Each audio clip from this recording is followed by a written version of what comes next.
Dear student, आपका Rajiv sir STD point में हार्दिक स्वागत और अभिनंदन है।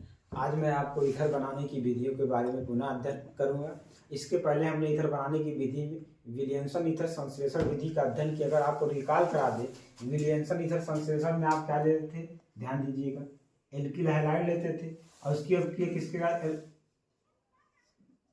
एल्काक्साइड के साथ कराते थे, सोडियम एल्काक्साइड के साथ। तो हमारा बनता क्या था, ईथर बनता था। देखिए, अगर याद हो तो ये निगेटिव है, इस पे क्या मिलता था आपको, पॉजिटिव क्या निगेटिव थी, ये कहाँ कमा करता था, यहाँ और यहाँ होता था तो बनता था क्या, आर। देखिए ROR और R, यही आपको क्या होता था, ईथर। ये आपकी कौन सी थी विधि थी, विलियमसन संश्लेषण विधि। कौन सी विधि थी आपकी, विलियमसन संश्लेषण विधि। आज मैं आपको कैसे, कौन सी विधि के बारे में अध्ययन कर रहा हूँ, एल्कोहल द्वारा निर्जलीकरण, यानी ईथर बनाने की जो दूसरी विधि पूछता है, आपको दो विधियां पूछता है। दूसरी विधि का एल्कोहल बना के निर्जलीकरण। निर्जलीकरण का अर्थ क्या होता है, पहले आप लोग होता क्या है, जल का निकलना, जल का निकलना, निर्जलीकरण करना। यानी दिए गए में से अगर जल निकालोगे तो वो अभिक्रिया क्या कहलाएगी, जल का निकलना। ध्यान दीजिए, इसमें तापमान को आपको जरूर ध्यान देना। अगर लो टेम्परेचर पे है तो आपको क्या बनता है, ईथर बनता है। क्या बनता है, ईथर। इसके अगर 2 मोल ले लें, ध्यान समझिए, अगर इसके 2 मोल ले लोगे तो हमारा क्या बनेगा, देखो CH3O, यहाँ फिर क्या, CH2 और CH3। अगर इसका नाम क्या है, एथिल एल्कोहल। ये क्या है हमारा, एथिल एल्कोहल। ये क्या हो गया हमारा,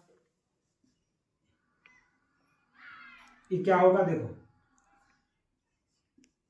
डाई एथिल ईथर। ये क्या है हमारा, डाई एथिल ईथर, और हमारा बनेगा क्या, जल।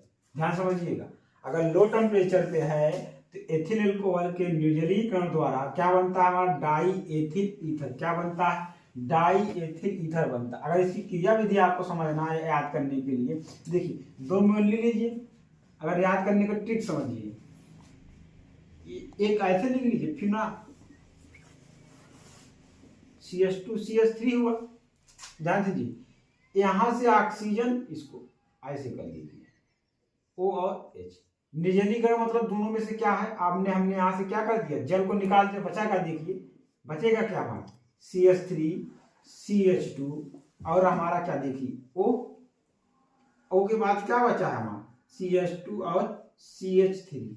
बात समझ में आई। अगर ध्यान दीजिएगा, यह क्रिया आपके बोर्ड एग्जाम में पूछा, अगर यही हमारा टेम्परेचर हमको क्या कर दें, उच्च टेम्परेचर पे कर दें, यानी यही कंडीशन लिए रहेंगे और हम यही अभिक्रिया ले रहे हैं। ध्यान समझिए, ये अभिक्रिया आपके बोर्ड एग्जाम में बार बार आई है, एथिल एल्कोहल का निर्जलीकरण द्वारा। यही है, हम क्या लें, सामने सल्फ्यूरिक अम्ल ले, सल्फ्यूरिक अम्ल, यही हमारा कितना हो, 443 केल्विन पर। तो देखिएगा यहाँ से ये क्या होगा, उच्च ताप पर आपकी कौन सी अभिक्रिया होती है, विलोपन अभिक्रिया। कौन सी अभिक्रिया होती है, विलोपन। तो इसमें से अगर हम जल निकाल देंगे, जल निकलेगा तो क्या बनेगा, H2O निकलेगा ना, होता है।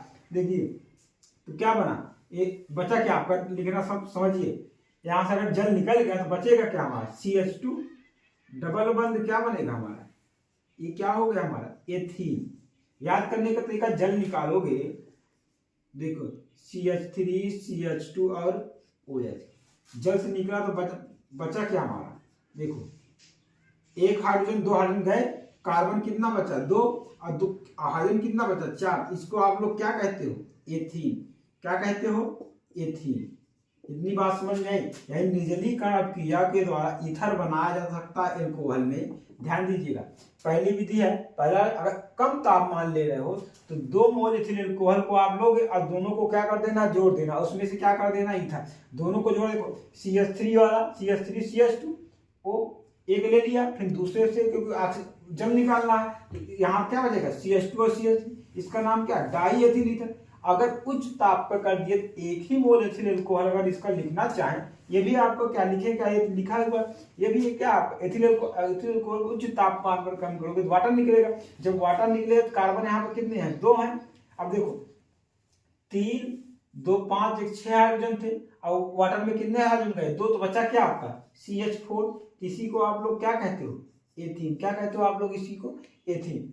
यह हमारा वीडियो आपको समझ में आया तो प्लीज मेरे चैनल को सब्सक्राइब और शेयर जरूर करें। धन्यवाद।